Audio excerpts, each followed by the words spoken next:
In the 2013 film Snowpiercer, adapted from the French graphic novel Le Transperce-Neige by Jacques Loeb and directed by Bong Joon-ho, we see a dystopian vision of a society where the remnants of humanity perpetually circle a frozen earth aboard a massive train. The train is a microcosm of a divided society where the elite live in opulence at the front and the impoverished tail enders languish in squalor at the rear. The film's protagonist, Curtis, played by Chris Evans, reluctantly becomes a revolutionary hero, leading the tail enders to a bloody revolt towards the front of the train. Minister Mason, a bureaucrat symbolizing the gatekeeper of the elite, played by Tilda Swinton, is so deeply invested in maintaining the social order that she essentially becomes a caricature of authority itself. The train, much like our society, is rigidly divided by class, where the wealthy elite luxuriate in the front cars with their fancy parties, gourmet food, and spa treatments, while the tail enders, the masses, are crammed into squalid conditions at the back, surviving on protein blocks made from, well, you don't want to know.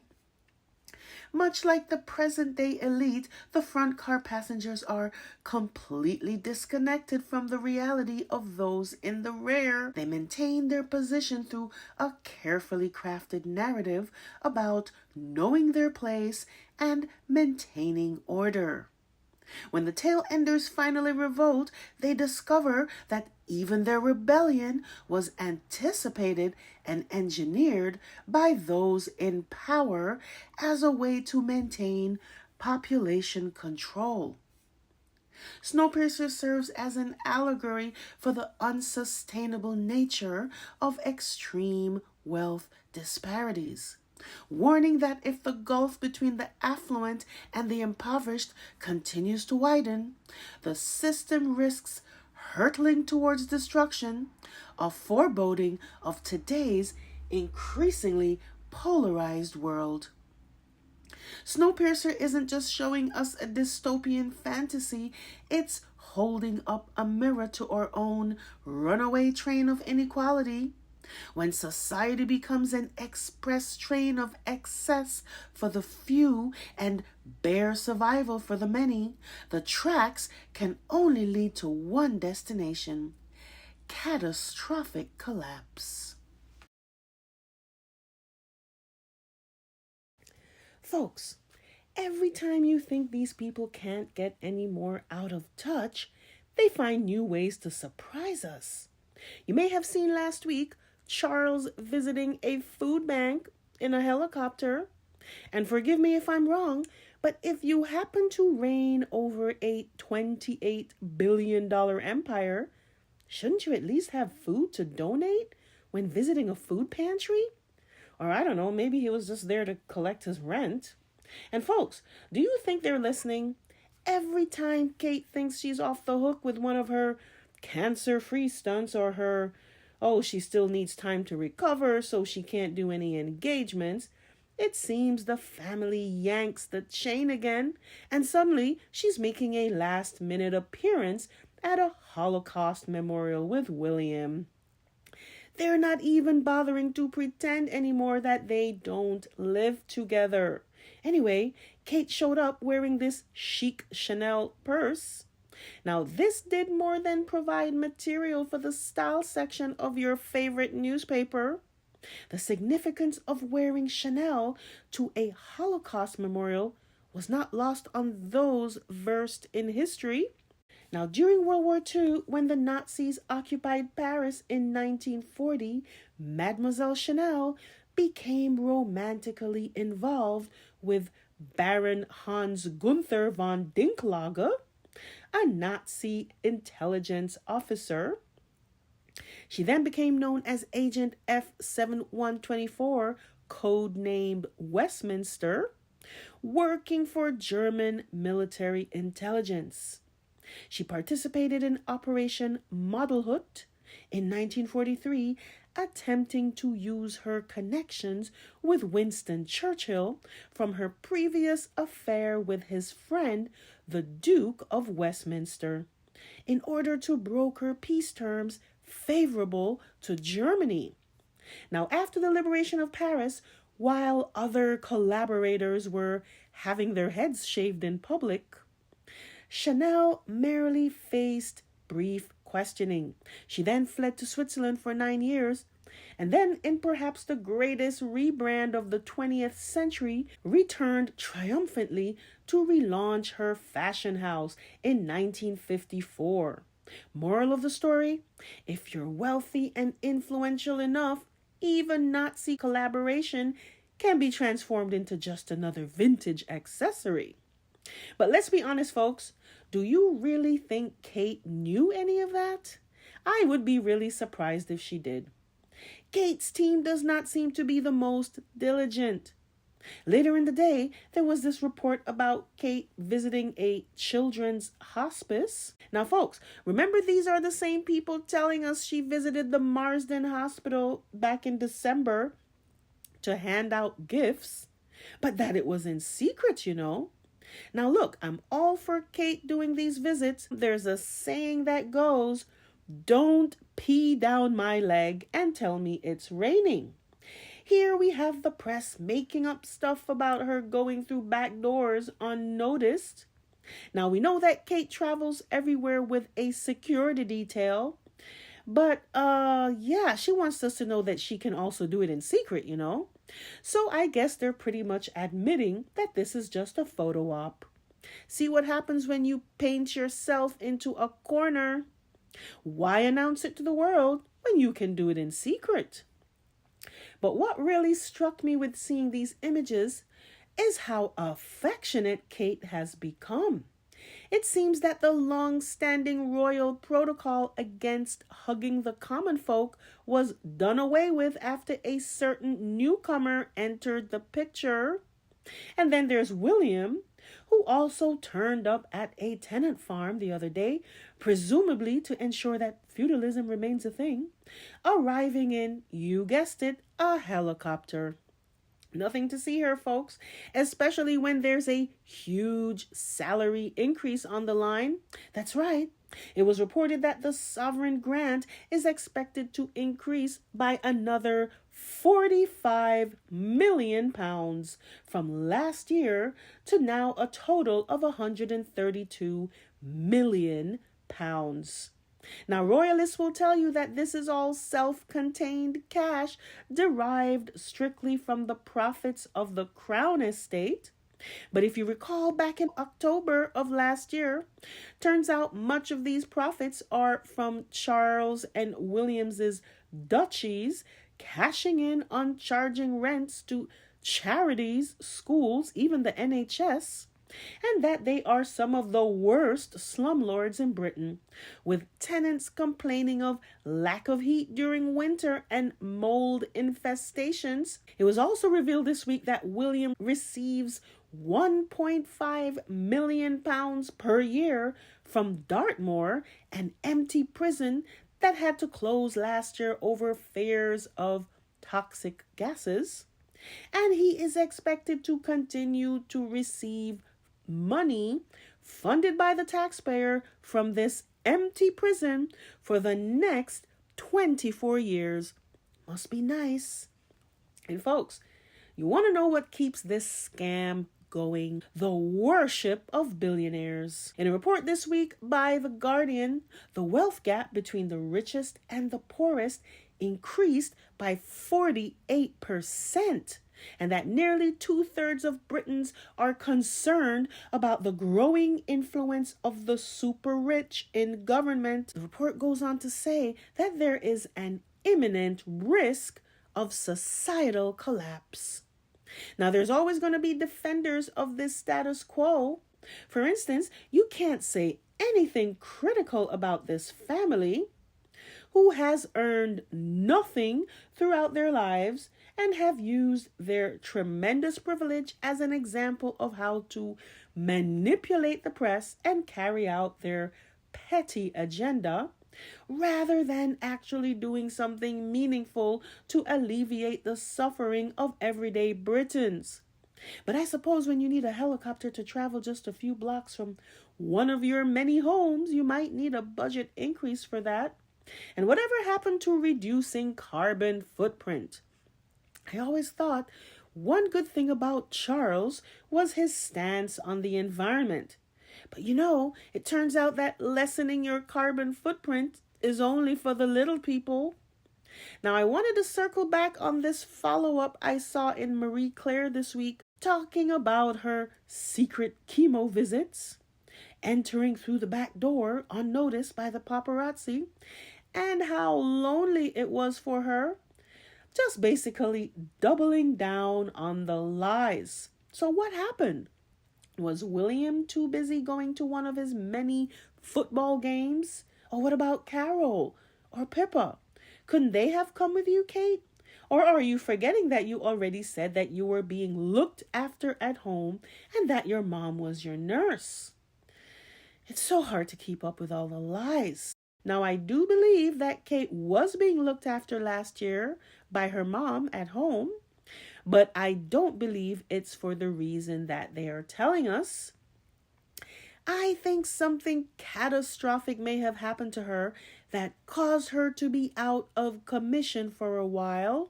And whatever it is, it's so damaging that they can't allow the truth to get out. Now, could it simply be that she did have abdominal surgery like they said, and she was just recovering? Maybe, but it doesn't explain the furtiveness and the downright guilt surrounded by her disappearance last year. Nah, it was something else. And my guess is that it has to do with William. Either he hurt her or he caused her to hurt herself. And I wonder why we haven't heard anything from Rose lately. Yeah, what happened to Rose?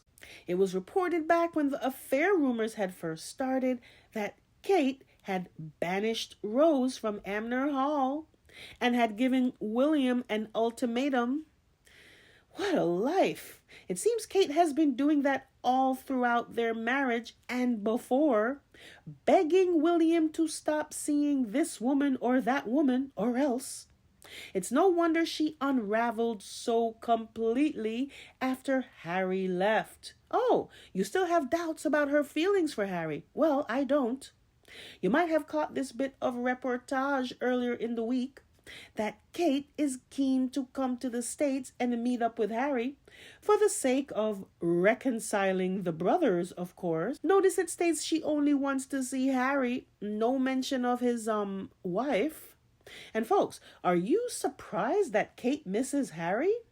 Harry's presence in the family was the only thing worthwhile for Kate, besides her children, of course. And speaking of the children, are we not going to address the fact that based on so many reports, George, the heir, seems to be in the custody of his father's family, while Charlotte and Louis, the two spares, are probably in Kate's custody with her mom in Bucklebury, or the Middleton Manor as it is now being referred to. Jesus, talk about keeping up appearances. You gotta hand it to the Middletons. They are determined to break through that class barrier, no matter what it takes. You might recall late last year, this story popped up about Pippa and her supposed billionaire husband barring access to a walkway that had been used by the public for years when access was granted by the previous owner. But now the new money Middleton Matthews had to let the peasants know that these are now hallowed grounds. Well, needless to say, the townsfolk weren't too thrilled. But the Middletons have a reputation by now in Bucklebury, especially after the bankruptcy debacle when they stiffed local business owners, leading some unnamed disgruntled person or persons to blanket the village with posters about them. Then there's James, who seems like a nice enough fella until you read that he was involved in a startup that sold Nazi-themed gifts through its mail order site. James, of course, denied having any knowledge of this, but the whistleblower who busted the story had a different take on James. He literally breezed in with his posh Land Rover and Chelsea boots, swanned around for about 5 minutes and left, she goes on to say. He had Louis Vuitton boots on and Armani jeans, while the rest of us had 20 layers of thermal gloves on. His company apparently provided no heat. She goes on to say that he was all, look at me, swinging his Range Rover keys about. Folks, I have a feeling there's a lot more than meets the eye when it comes to the Middletons. Now, I don't think that Kate has the constitution to deal with the likes of William or Camilla. I think the one in control here is Mother Middleton, Carol, the matriarch, architect of her children's destinies. Folks, do not underestimate this woman. Now, whatever went down in December of 23, Carol's got all the deets. And one wrong move by the family, and she's gonna pull the plug and bring it all crumbling down. Sure, she loves her kid, but she'll send her out there knowing how miserable she is in order to fulfill her family's destiny to claim their rightful place in British nobility. That's right. One way or another, the Middletons will be spared from the scourge of the middle class.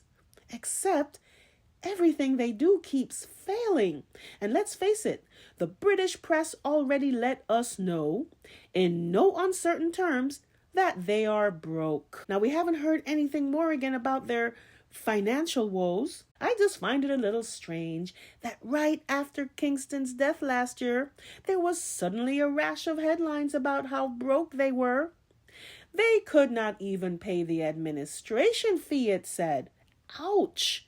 So what happened with all that? Folks, if you still don't believe when I tell you that the British press is so compromised that they are barely functioning as a viable press anymore. They're either doing William's bidding or Camilla's bidding, which is the same as Charles, or the Middleton's bidding. That's right. Carol's got her own connections in the press doing her bidding. Ever wonder why some reports about Kate often sound like a visit from some biblical saint? So the question is, what exactly has Carol promised the press? And knowing what can happen to people who end up on the bad side of this family, you gotta hand it to this woman right here. Nerves of steel for sure. Finally, there was this pap shot last week that set the social media world ablaze. There was Kate, spotted clear as day, shopping for spectacles in the trendy Notting Hill area. And folks, this is just fascinating to me. All of last year, including recently, the press has been telling us that Kate was spotted doing this and that with no photographic evidence until now. Now, mind you, these aren't cell phone shots from passers-by, but rather shots from a media company called Backgrid. Now, the thing about Backgrid is that they are who the celebrities often call when they want to, say, stage a candid photo. Well, it's very reassuring to know that Kate can be seen when she wants to be, but they expect us to believe that she was entering the back door of a hospital all by herself last year, like Stuart Little. Anyway, I noticed a little detail that will set the stage for my next video. Kate's accessories. It seems she strategically alternates between this stacked ring set and big blue. And well, let's just leave that for the next video. So drop a line in the comments. Let me know what you think. And thank you so much to those of you who sent me a super thanks in the last video. I really, really appreciate it. And even if you can't send a super thanks, just watching is enough. And as always, I appreciate your feedback. I enjoy reading your comments. And Don't forget to like, subscribe if you haven't already, and I'll catch you all in the next video.